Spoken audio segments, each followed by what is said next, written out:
not to be dramatic, but I blew up my TBR. In my defense, it had to be done. If you've been following my videos, then you know my goal was to read 100 books in 2023.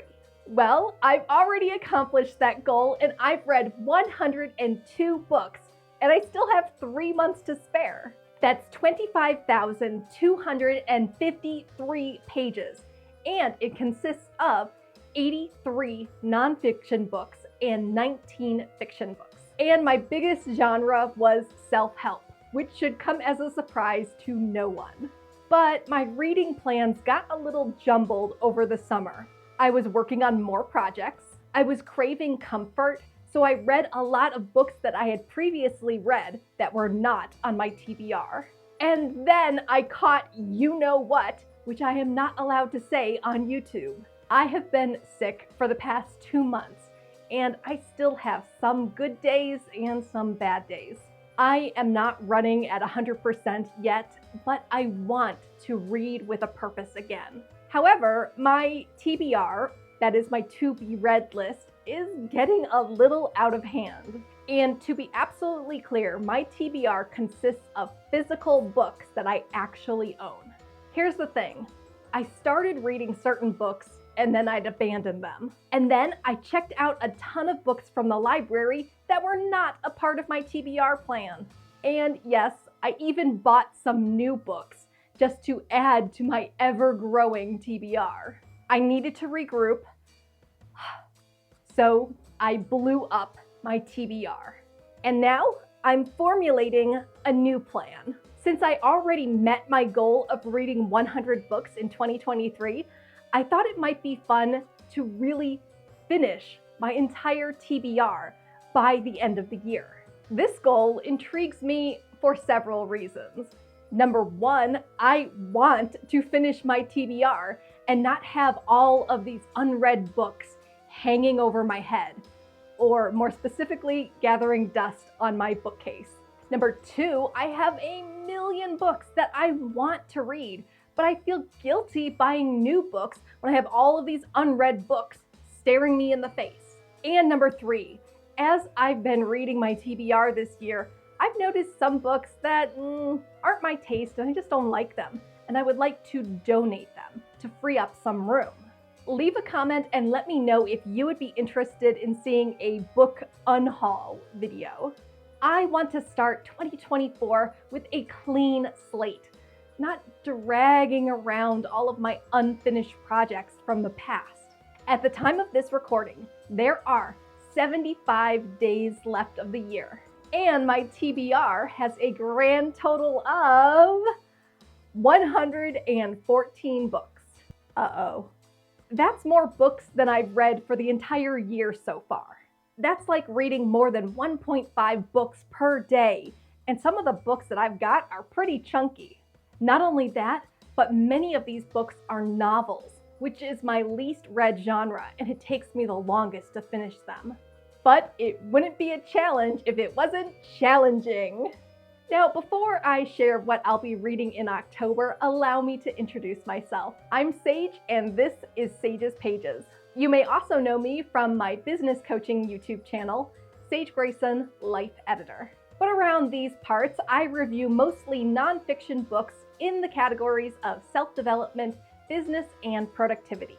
And it would mean so much to me if you would give this video a great big like, leave a comment, and subscribe. It helps YouTube push out my videos to other book lovers just like you.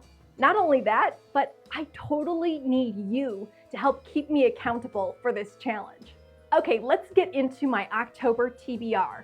And for this month, I have 33 books that I'll be reading. I have grouped them according to previously read books, compilations, young adult, and classics. Let's start with the books that I am rereading just for fun.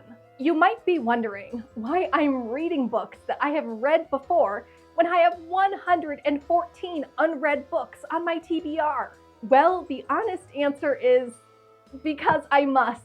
There are just some lovely Halloween-themed graphic novels that I read every spooky season. And I am fairly certain that I can get through all 5 of these books in a day. All right, these are the books I am rereading. First up is Basic Witches: How to Summon Success, Banish Drama, and Raise Hell with Your Coven. This is such a fun, witchy book for the modern sorceress, not in small part to the beautiful and punk rock illustrations throughout. As it says, give your life some hex appeal. This book is just a joy to flip through, regardless of whether you actually try out any of the spells. Next, we got Seance Tea Party, which includes two of my favorite things, spooky ghosts and tea parties.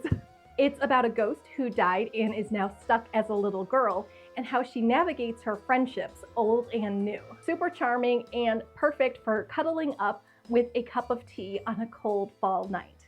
I love pumpkin patches, hay rides, haunted houses, which is why I also love the graphic novel Pumpkinheads. Two best friends are working on the final night of the pumpkin patch at the end of the fall season.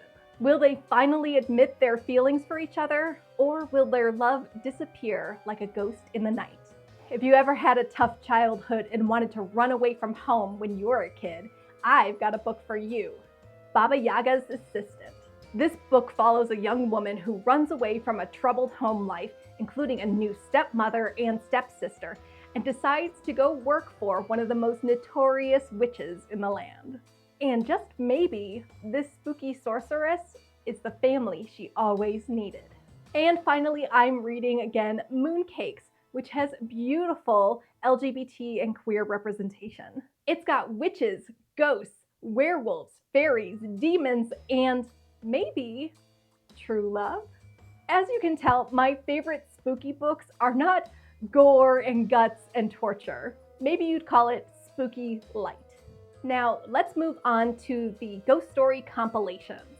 First off, I've got Tiny Crimes and Tiny Nightmares. Both of these books I attempted to read in other months during this year, but got sidetracked or got sick. But now they're back and I'm going to finish them. Next up is the Penguin book of vampire stories. From the looks of it, these are all vampire stories in the public domain, and many of them are 200 years old. We'll see how fast I can get through these stories, but I might skim some of them. I'm so excited to read this next one. It's The Ghost Variations.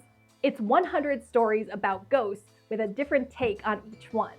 We've got ghosts and time, ghosts and speculation, ghosts and vision, ghosts and other senses, ghosts and belief. So excited to dive into these different kinds of ghost stories.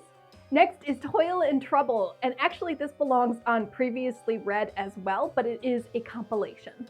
First off, this is probably one of the most beautiful books I have in my collection. Like, I recommend just getting this just to have something wonderfully spooky on your bookshelves. This is a collection of different stories about witches, obviously. It says this collection reveals a universal truth. There's nothing more powerful than a teenage girl who believes in herself. Again, this is on the light, spooky level. And the last collection of stories I'm reading is Vampires Never Get Old. I've seen this one on a lot of best of lists. Thirsty for fresh blood? Sink your teeth into vampire stories from young adult fiction's leading voices. So I've got compilations for vampires, witches, ghosts. I'm like covering all of my spooky bases. Next are a bunch of young adult stories. Most of these books I got a while ago in like a $1 book discount haul. I'm not gonna hold each one up because this video is already getting very long, and I don't really know what to say about them because I don't really know much about young adult fiction. I just bought the books. First off, we got Fear Street, The Halloween Party, and I used to read a lot of Fear Street books when I was a kid. Honestly, it's a little weird that I used to read so many stories as a young adult teenager, but now I hardly ever read fiction. Small Spaces, a semi-definitive list of worst nightmares, The Babysitter's Coven, This Is Not a Ghost Story, A Room Away from the Wolves, Bewitch, The Joy of Hex, Don't Call the Wolf, The Graces, The Curses, A Deadly Inside Scoop, You May Now Kill the Bride, Love Sugar Magic, Ava Evergreen, The Past and Other Things That Should Stay Buried, Undead Girl Gang, and Love Letters to the Dead. Again, a couple of these were in my previous TBR months, but I didn't finish them, so I'm finishing them now. And the final group are what I would call classics. We've got The Legend of Sleepy Hollow, which I have read before, but it's been like 30 years, so I'm counting it as unread. But I absolutely love the Disney animated version of the story. Frankenstein, total classic, and it's also known as the very first science fiction novel, and written by a 19-year-old woman. Couldn't get through Halloween without reading Dracula. I have never actually read the original Dracula story, but I have seen many, many movies. And this one's not really a classic, but I didn't know where else to put it.